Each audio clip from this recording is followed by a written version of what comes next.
नमस्कार दोस्तों, ज्ञानधारा क्लासेस में आप सभी का स्वागत है। इससे पहले की वीडियो में मैंने उत्तराखंड एलटी वालों के लिए स्पेशल एलटी के 3 साल के पेपर उनको दिखाया है कि कैसे उसमें पेपर आते हैं। तो आई होप आपने वो वीडियो देख ली हो। अगर जिन्होंने नहीं देखी और एलटी की तैयारी कर रहे हैं तो उसको अवश्य देखें, फिर आपको उसके हिसाब से तैयारी करने को होता है। और मैं अधिगम वाले चैप्टर में मैंने इससे पहले थांडाइक के सिद्धांत को आपको पढ़ाया था और आज मैं पावलोव का सिद्धांत आपको पढ़ाऊंगी। और उससे पहले कि थांडाइक के सिद्धांत को मैंने कंप्लीट वैसे कर दिया था, लेकिन उसमें कुछ बातें रह गई थी जो मैं आज आपको उसको बताऊंगी और उसके बाद अगले चैप्टर पे हम चलेंगे। तो थांडाइक के सिद्धांत की मुख्य बातें थी। थांडाइक मैंने जो बताया था कि अमेरिकी मनोवैज्ञानिक थे, वो अमेरिका के थे और एक मनोवैज्ञानिक थे और उन्होंने अपने जो ये सिद्धांत था इसका प्रतिपादन आपने रिसर्च के दौरान प्रतिपादन किया था 1898 ईस्वी में और इसको दिया था 1913 में। पुस्तक थी इनकी शिक्षा मनोविज्ञान, इसमें दिया था उन्होंने। पुस्तक थी शिक्षा मनोविज्ञान और शीर्षक था एनिमल इंटेलिजेंस। शीर्षक क्या था? Animal intelligence. तो कई बार ऐसी चीज़ें ही पूछी जाती हैं। तो प्रयोग किया था इन्होंने एक भूखी बिल्ली पर, एक बॉक्स में उसको बंद किया था और उद्दीपक रखा था मांस का टुकड़ा या मछली। कहीं मांस का टुकड़ा बोलते हैं तो कहीं मछली बोलते हैं। तो इनका जो सिद्धांत का एक नाम था एस.आर. बोर्न थ्योरी। तो एस.आर. बोर्न थ्योरी सिमिलर्स रिस्पॉन्स, इसलिए इसको एस.आर. बोर्न थ्योरी इसको बोलते हैं। तो अधिगम की प्रक्रिया में उद्दीपक और अनुक्रिया के बीच जो संबंध बताया कि उद्दीपक से अनुक्रिया कैसे होती है। जब हम किसी चीज़ को सामने रखते हैं और उसको पाने के लिए तत्पर होते हैं, तब हम उसको पाने के लिए क्या क्रिया करते हैं, कैसे अनुक्रिया करते हैं, उसके बीच जो उन्होंने संबंध स्थापित किया था उसी को इनके सिद्धांत में बताया गया है। और जब बच्चा सीखने के लिए, अब मैंने 2000 जिन्होंने ये क्वेश्चन पेपर देखे हैं एलटी के, उसमें मैंने एक क्वेश्चन बताया था कि जब क्वेश्चन आया था जब बच्चा सीखने के लिए तैयार होता है तब वो जल्दी प्रभावशाली तरीके से सीखता है।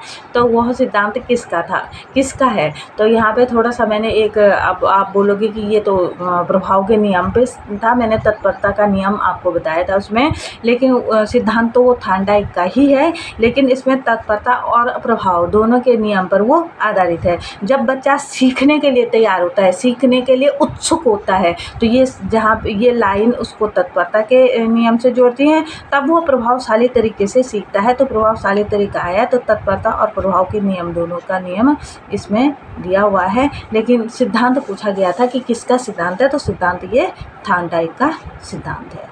अच्छा, नियम में इनके नियम की 5 मुख्य जो इन्होंने 5 इनके सिद्धांत में 5 जो नियम बताए हैं, 3 हैं मुख्य नियम और 5 हैं गौण नियम हैं, और कुल हो गए 8 नियम। लेकिन मुख्य और गौण को अलग अलग, अगर अलग अलग मुख्य नियम आए तो 3 ही लिखना है, और अगर कुल नियम आए तो 8 लिखना है, और गौण नियम आए तो 5 लिखना है। तो इस प्रकार से आपको इनको डिवाइड करना आना चाहिए। और ये ज़्यादातर इनका सिद्धांत मंदबुद्धि बालकों में सुधार के लिए उपयोगी माना गया है। ये थांडाइक के सिद्धांत की मुख्य बातें थी जो रह गई थी।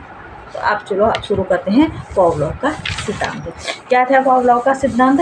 पावलोव का क्लासिकल अनुबंध का सिद्धांत। क्लासिकल माने बहुत पुराना ये सिद्धांत है। पुराने का मतलब ये नहीं कि सिद्धांत पुराना है, कि मतलब उस पे उन्होंने कि कैसे इस जो सिद्धांत को अपनाया है, जो उन्होंने रिसर्च किया है, उसमें एक थ्योरी जो ली है उन्होंने, तो वो उसको क्लासिकल बोला हुआ है। तो इनका पूरा नाम था इवान पी पावलोव। इनका पूरा नाम था इवान पी पावलोव। ये रूस के मनोवैज्ञानिक थे। सिद्धांत इन्होंने दिया था 1904 ईस्वी में। सिद्धांत दिया था 1904 ईस्वी में, और उसी टाइम 1904 में इनको नोबेल पुरस्कार भी मिला था। परंतु नोबेल पुरस्कार सिद्धांत पे नहीं, इन्होंने पाचन क्रिया पे शोध किया था, उस पर इनको नोबेल पुरस्कार मिला था। जो ये सिद्धांत दिया था इन्होंने, ये 1904 में दिया था। 1904 में ही इनको नोबेल पुरस्कार मिला था। परंतु नोबेल पुरस्कार पाचन क्रिया पे जो उन्होंने शोध किया था उस पर इनको मिला था। प्रयोग किया था उन्होंने इस सिद्धांत को, जो इन्होंने पावलोव का क्लासिकल अनुबंध का सिद्धांत है, शास्त्रीय अनुबंध का सिद्धांत भी इसको बोलते हैं। तो ये प्रयोग इन्होंने किया था एक कुत्ते पर प्रयोग किया था, जबकि थॉर्नडाइक ने बिल्ली पर प्रयोग किया था। तो कई बार पूछा जाता है कि कुत्ते पर किसने प्रयोग किया था, तो 4 मनोवैज्ञानिकों के नाम दिए होंगे, तो वही कर पाएगा जिन्होंने प्रत्येक को पढ़ा हुआ है, तभी आप बता पाओगे कि किसने किस पे प्रयोग किया था। सिद्धांत के उपनाम थे शास्त्रीय। अब मैंने बताया, पहले थॉर्नडाइक के भी बताए हुए हैं मैंने कि उनके जो सिद्धांत है उसके कितने नाम हैं, तो इसके भी 7 नामों से शास्त्रीय अनुबंध का सिद्धांत भी इसको बोलते हैं, संबंध प्रत्यावर्तन का सिद्धांत भी बोलते हैं, संबंध प्रतिक्रिया का सिद्धांत भी बोलते हैं, अनुबंधन का सिद्धांत भी बोलते हैं, अनुकूलित अनुक्रिया सिद्धांत, प्रतिवादी अनुबंधन सिद्धांत, अनुबंधित अनुक्रिया सिद्धांत भी इसको बोलते हैं। इतने इसके 7 नाम हैं, तो कोई भी नाम आ सकता है, तो हर एक नाम याद रखना है, ताकि बीच में से अगर उन्होंने अनुकूलित अनुक्रिया का सिद्धांत किसका है, तो आप तो सोचोगे कि हमने तो क्लासिकल अनुबंध का सिद्धांत या शास्त्रीय अनुबंध का सिद्धांत पावलोव का पढ़ा है, तो ये किसका आ गया, तो इसके सभी नाम इसी के हैं। तो ये मेन तो ये सिद्धांत है, इसको CR थ्योरी भी कहते हैं। जैसे उसका इनका था SR बॉन्ड थ्योरी, तो वैसे इनका है CR या CS थ्योरी है इनके सिद्धांत का नाम। और मूल तो ये सिद्धांत बुरी आदतों में सुधार हेतु, बुरी आदतें जो बच्चों में पड़ जाती हैं उनके सुधार हेतु उपयोगी हुआ। शुरू करते हैं सिद्धांत का जो मेन था। CS थ्योरी भी इसको बोलते हैं कंडीशनल रिस्पॉन्स। CS थ्योरी का मतलब होता है C कंडीशनल रिस्पॉन्स, इसको कहा जाता है। तो कैसे कंडीशनल रिस्पॉन्स, ये आगे सिद्धांत में आ जाएगा। और जो नाम जो मैंने आपको बताए हैं कि उनको इस प्रकार से बोला जाता है। यह सिद्धांत व्यवहारवाद की देन है। तो मैंने आपको बताया था कि ये भी व्यवहारवादी हुए हैं, पावलोव भी व्यवहारवादी हैं, और यही क्वेश्चन पूछे जाते हैं कि व्यवहारवाद में अगर थॉर्नडाइक दिया होगा, पावलोव दिया होगा, और एक नाम ऐसा दिया होगा जो व्यवहारवादी नहीं है, तो नहीं तो वही बताएगा जिसको है का पता होगा। तो ये भी एक व्यवहारवादी थे, पावलोव भी। इनके अनुसार सीखने की क्रिया कुछ देखकर इन्होंने जो सिद्धांत दिया उसमें सीखने, जो हम सीखना चाहते हैं, अधिगम करते हैं, उसमें कुछ देखकर भी हम प्रतिक्रिया दे सकते हैं। मतलब कुछ प्रत्यक्ष देखकर वैसे सीखना, प्रत्यक्ष देख करके सीखना, अप्रत्यक्ष से फिर अप्रत्यक्ष की तरफ जाना। फिर वही बात अगर अप्रत्यक्ष हमारे पास आई, पहले जैसे हमने गुरुत्वाकर्षण के नियम में बताया कि पृथ्वी ऊपर जाने वाली चीज़ को अपनी तरफ खींचती है, तो पहले हमने प्रत्यक्ष बच्चों को दिखाया कि एक गेंद को ऊपर फेंका और गेंद नीचे आई, तो प्रत्यक्ष दिखा दिया। और फिर हमने कल्पना उनको 1 बारी 2 बारी तो ये दिखाकर ऊपर फेंक करके दिखाया, तो यहाँ नीचे आ रही है। तो बाद में हमने बोल दिया कि ऊपर पृथ्वी गुरुत्वाकर्षण शक्ति के कारण किसी भी चीज़ को अपनी ओर खींचती है। जैसे गेंद को ऊपर डाला जाए तो बच्चे अब उसको अपने ही दिमाग से सोच लेंगे कि हाँ वो ऊपर गई और फिर नीचे आई। तो प्रत्यक्ष से अप्रत्यक्ष की ओर भी यह सिद्धांत जाता है। अब क्या उन्होंने प्रयोग किया है, पहले इसको समझ जाएं। तो पावलोव महोदय ने कुत्ते को भोजन देने से पहले पावलोव ने क्या किया कि एक कुत्ते को एक बॉक्स में बांध दिया, और बॉक्स मीन्स एक जो कुत्ते का जो बॉक्स बनाया जाता है, घर भी समझ लो, जहाँ भी उन्होंने बांधा होगा उसको। लेकिन जब भी उसके लिए क्या करते थे, जब उसके लिए खाना ले जाते थे तो पावलोव उसको देखते रहे, ऑब्जर्व करते रहे कि क्या कुत्ता क्या एक्टिविटी करता है। तो जब उसको खाना दिया जाता था तो उससे पहले टन 1 घंटी बजती थी, 1 घंटी को रखा और फट से 1 घंटी बजी और फट कुत्ते को भोजन दिया गया। जैसे ही कुत्ते ने भोजन को देखा तो कुत्ते का लार टपकता था। कुत्ता जब भोजन को देखता था अंदर से तो उसका लार टपकता था। लेकिन भोजन देने से पहले हर बारी जब भी उसको भोजन दिया गया उससे पहले 1 घंटी बजती थी। अब धीरे धीरे क्या किया उन्होंने कि कुत्ते ने भोजन देखकर नहीं, बल्कि जैसे ही घंटी बजी तो कुत्ते के मुंह में लार आ गया। अब भोजन को देखकर नहीं, घंटी बजने से ही उसके मुंह में क्या आ गया, लार आ गया। इसका मतलब कि वो अब पहले तो प्रत्यक्ष देख रहा था कि हाँ भोजन आ रहा, अब उसने कल्पना कर ली कि मतलब घंटी बजने के बाद क्या आएगा, भोजन आएगा। घंटी बजने के बाद मेरे पास भोजन आएगा, तो वो पहले ही उसके मुंह में क्या आ गया, इसको देख करके लार आ गया। और इस प्रकार से उन्होंने धीरे धीरे के भोजन तो हटा दिया, केवल घंटी ही बजाई। जैसे ही घंटी बजी वैसे ही कुत्ते के मुंह में क्या आ गया, लार आ गया। और इसको उन्होंने बोला कि अगर हम, पावलोव ने अधिगम के सिद्धांत में घंटी बजाने और भोजन देने के बीच के समय में बहुत अंतर न था। साथ ही वो क्या करते थे, जैसे टन घंटे बजी वैसे ही खाना दिया, जैसे टन घंटे बजी वैसे ही खाना दिया। और धीरे धीरे क्या हो गया, धीरे धीरे उन्होंने क्या कर दिया, उसकी मात्रा को बढ़ा दिया, स्पेस बढ़ा दिया। मतलब घंटी बजने के काफ़ी देर बाद, पहले तो घंटी बजी और उसके काफ़ी देर बाद उन्होंने उसको खाना दिया। लेकिन धीरे धीरे क्या हुआ कि जैसे ही घंटी की आवाज़ आती थी वैसे ही कुत्ते के मुंह में लार आ जाता था। इसका मतलब क्या हुआ, इसका मतलब ये हुआ कि जैसे हम बच्चे को कुछ, कहने का मतलब ये था कि हम बच्चे को कुछ प्रलोभन या कुछ दंड से भी उसकी आदतों को सुधार सकते हैं या कुछ सिखा सकते हैं। कैसे, जैसे हमने बच्चों को बोला कि अगर जो बच्चा, एक उदाहरण के तौर पे मैं बता रही हूँ कि जैसे हमने बच्चों को बोला कि कोई जो, अगर बच्चे इतना, मतलब एक पैराग्राफ लिखोगे तो उसके बाद बच्चों को एक एक चॉकलेट मिलेगी। अभी मैं ये उदाहरण केवल छोटे बच्चों पे दे रही हूँ, उसको अन्यथा ना लेना। तो उसको चॉकलेट मिलेगी। अब बच्चों ने क्या कर दिया, वो पैराग्राफ लिख दिया। हमने बोल दिया कि इतने मिनट में, मतलब जो सबसे जल्दी लिखेगा उसको एक मिलेगी। अब धीरे धीरे हमने क्या कर दिया, जो सबसे जल्दी लिखेगा उसको 2 चॉकलेट मिलेगी। तो हर बच्चा जल्दी लिखने की क्या करेगा, कोशिश करेगा। हर बच्चा जल्दी लिखने की कोशिश करेगा।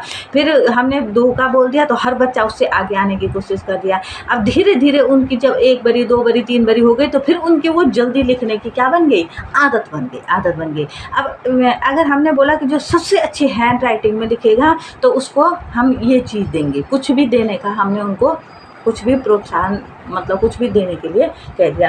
तो पहले तो वो उसके लालच में कि ये चीज़, बच्चे तो होते ही हैं, ये चीज़ हमें मिलेगा पुरस्कार, तो इस लालच में उन्होंने क्या कर दिया, सुंदर लेख बना दिया। जैसे बच्चों को छोटी कक्षा में स्टार दिया जाता है ना, तो स्टार मिलने की खुशी में वो कल को और अच्छा लिखते हैं कि और अच्छा, हमें 2 स्टार मिलेंगे, परसों में 3 स्टार मिलेंगे। लेकिन धीरे धीरे उनकी क्या बन जाती है, वो सुंदर हैंड राइटिंग बनाने की वो क्या बन जाती है, आदत बन जाती है। ऐसे ही सीखने के लिए उन्होंने बोला कि हम व्यवहार, उनके जो बच्चे गलत आदतों में पड़ जाते हैं उनकी आदतों को सुधार करने के लिए, जैसे उनको दंड, अब उनको पता है कि अगर मैं ये गलत कार्य, जैसे बच्चे की गलत आदतें पड़ गई, चोरी की आदत है कि अगर वो चोरी करेगा तो उसको ये दंड मिलेगा। अब वो दंड के डर से एक बारी नहीं करेगा, जब तक वो उसका मन होगा कि ये चीज़ उठा लानी थी तो उसको दंड की याद आएगी। 1 बारी आ गई, 2 बारी आ गई, 3 बारी, धीरे धीरे उसकी आदत अपने आप छूट जाएगी, तो उसे कोई भी लालच देने की ज़रूरत नहीं पड़ेगी। तो यही सिखाने में है,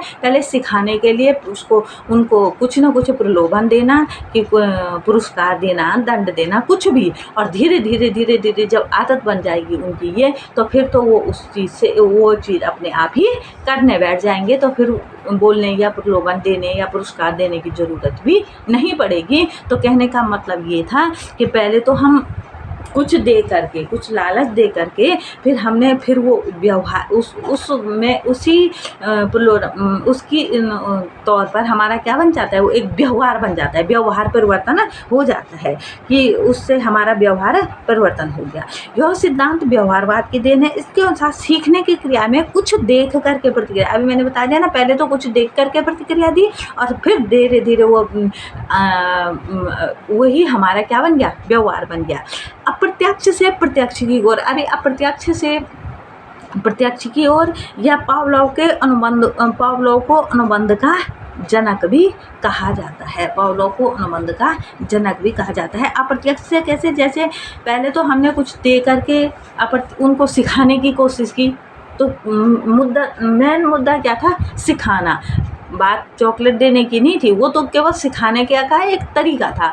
और फिर धीरे धीरे वो खुद ही सीखने बैठ गए। तो पहले तो हाँ, अप्रत्यक्ष उनको सिखाया और फिर प्रत्यक्ष रूप से वो उसको सीखने बैठ गए, तो वो हो गया एक व्यवहार परिवर्तन हो गया। स्वाभाविक उद्दीपक था भोजन, वो तो स्वाभाविक था। और फिर अस्वाभाविक, मतलब पहले तो स्वाभाविक जो असली चीज़ थी वो दी, और फिर उसके बाद उसका केवल उसको अस्वाभाविक केवल घंटी की आवाज़ दी, तो घंटी की आवाज़ से भी उसकी लार आने बैठ गई और धीरे धीरे ठीक उस टाइम पे ही, केवल जिस टाइम पे उसको भोजन दिया जाता था, केवल टाइम जैसे ही वो टाइम फिक्स हुआ वैसे ही उसका लार आना शुरू हो गया। तो मतलब पहले तो हमने उसको प्रत्यक्ष वो चीज़ें दी वो सिखाने के लिए, जैसे अब जानवरों को जो ट्रेनिंग दी जाती है वो इसी आधार पर दी जाती है। पहले तो उनको दंड से या कुछ ऐसी चीज़ें उनके सामने किया जाता है कि पहले तो वो सिखाने के लिए उनको ट्रेनिंग देने के लिए किया जाता है और फिर धीरे धीरे उनकी वो आदत बन जाती है। तो ये जो सिद्धांत था पावलोव का, ये उन जानवरों के ट्रेनिंग या किस बच्चों में बुरी आदतों के सुधार के लिए, या जो नहीं सीख पा रहा है उसके लिए भी ये सिद्धांत ठीक था। फिर उद्दीपक ये मैंने आपको बता दिया कि अगर तीव्र होगा तो अनुबंध भी उद्दीपक फटाफट मिलेगा, मतलब जो चीज़ हम दे रहे हैं वो फटाफट मिलेगा तो अनुबंध भी फटाफट होगा, उसमें कार्य भी जल्दी सीखा जाएगा, क्रिया भी जल्दी जल्दी होगी, वो कार्य भी जल्दी जल्दी करेंगे और क्रिया भी जल्दी जल्दी। अब मैंने उदाहरण के तौर पे बता दिया आपको कि बच्चों को चॉकलेट के जरिए कैसे हम, या छोटे बच्चों को हुआ, बड़े बच्चों को भी पुरस्कार के तौर पर कि जो बच्चा मतलब अब बड़ी क्लासों में, अब आजकल तो सरकारी उसमें भी हो गया कि इतने प्राइज उसको मिलेगा, इतने हज़ार इतने दिए जाएंगे। तो कई बच्चे तो वैसे तो बच्चे सारे पढ़ने में तेज होते हैं, पर कई बच्चे उस राशि को पाने के लिए कि हमें वो मिले, स्कॉलरशिप मिले, इस चक्करों में भी बहुत अच्छा पढ़ते हैं और धीरे धीरे उनकी वही आदत बन जाती है और वो पढ़ने में बहुत ही तेज हो जाते हैं। तो ये हो गया। इस प्रकार पावलोव अधिगम के इस सिद्धांत द्वारा वांछित व्यवहार परिवर्तन किया जा सकता है। तो इस सिद्धांत के द्वारा वांछित जिस दिशा में हम बच्चे को व्यवहार परिवर्तन करना चाहते हैं, मुख्य कहने का मतलब है कि बच्चे को हम जो सिखाना चाहते हैं, जो बनाना चाहते हैं, तो इस अधिगम को अपना इस सिद्धांत के आधार पर हम वो काम कर सकते हैं। शिक्षण दृश्य सामग्री जो दिखाई जाती है, जो सामग्री वो इसी का इस प्रयोग के आधार पर ही दिखाई गई थी कि हमने कोई प्रत्यक्ष चीज़ उस बच्चों को दिखाई कि भाई ये चीज़ है, जो मैंने अभी उसको आपको गुरुत्वाकर्षण का जो उदाहरण दिया कि प्रत्यक्ष हमने कोई चीज़ दिखाई कि ये ऐसी होती है और धीरे धीरे वो बच्चों के दिमाग में बैठ गई कि हाँ ये ऐसी होती है, और उससे मिलती जुलती फिर बोल दिया कि मिलती जुलती कोई और चीज़ भी बोले। अब बोलते हुए कि ऊपर से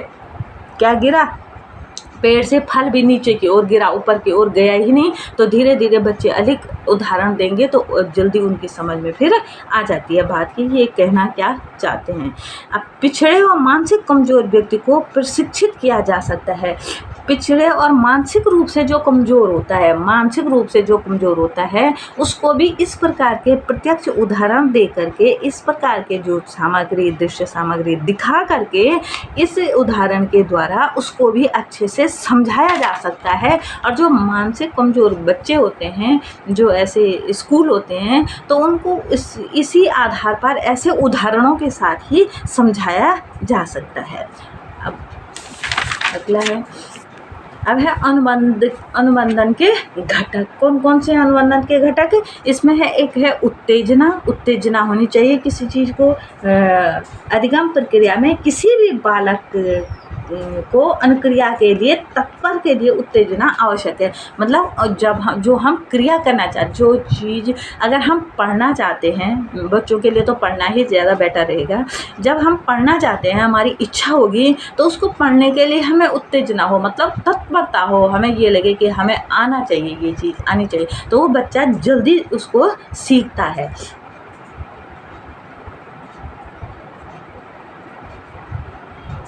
तो हो गया, ये दूसरा हो जाएगा विलोपन, और तीसरा हो जाएगा स्वतः पुनर्लाभ। ये विलोपन मैंने आपको बता दिया था कि पहले बच्चों को हम कुछ ना कुछ दिखा करके, कुछ ना कुछ प्रलोभन दे करके उसका व्यवहार परिवर्तन करने की कोशिश करेंगे और धीरे धीरे उसकी आदत वैसे ही बन जाएगी और स्वतः वो पुनर्लाभ उसको मिल जाएगा। अब उद्दीपक का सामान्यीकरण कैसे, कि जैसे हम किसी बच्चे का व्यवहार परिवर्तन करना चाहते हैं, प्रक्रिया में बालक अनुबंधन के पश्चात मिलते जुलते उद्दीपक उसको करवाएंगे। जैसे पहले एक प्रत्यक्ष उदाहरण एक सामने पे दे दिया, फिर उससे मिलते जुलते कार्य उससे करवाए और फिर उस चीज़ को हटा दिया तो बच्चा वही कार्य अपने आप ही करना लग पड़ेगा। तो अगला हो गया सिद्धांत का शैक्षिक महत्व क्या है। सिद्धांत का ये है बालकों की आदतों रुचियों का निर्माण, मानसिक रोगों का उपचार भी इसके द्वारा किया जा सकता है। ऐसे इस सिद्धांत को आधार बना करके बालकों की आदतों रुचियों का निर्माण किया जा सकता है, मानसिक रोगों का उपचार भी किया जा सकता है। मतलब किसी चीज़ का डर या भय दिखा करके ऐसा किया जा सकता है। बुरी आदतों का निर्माण भी बुरी आदतों का निवारण, मतलब बुरी आदतों को सुधार भी इससे के आधार पर किया जा सकता है। आचरण या व्यवहार परिवर्तन बालक का इसके आधार पर किया जा सकता है। अध्यापकों के प्रति छात्रों का उचित दृष्टिकोण इस आधार पर विकसित किया जा सकता है। कैसे कि पहले हम उन आदतों को खुद अपनाएंगे, फिर बच्चा धीरे धीरे उसको देख करके खुद भी टीचरों की आदतों को अपनाएगा और धीरे धीरे उसका व्यवहार भी उसी तरह का बन जाएगा। तो इसको बोलते हैं कि उनके प्रति भी हम अच्छा दृष्टिकोण विकसित इसके आधार पर कर सकते हैं, व्यवहार परिवर्तन कर सकते हैं। जैसे किसी बच्चे, कोई छोटे बच्चे होते हैं ना, तो छोटे बच्चे जब कहीं बार बार जैसे जिस जगह जाने के लिए उनको मना करो कि यहाँ नहीं जाना है तो वो बार बार वहीं जाएंगे।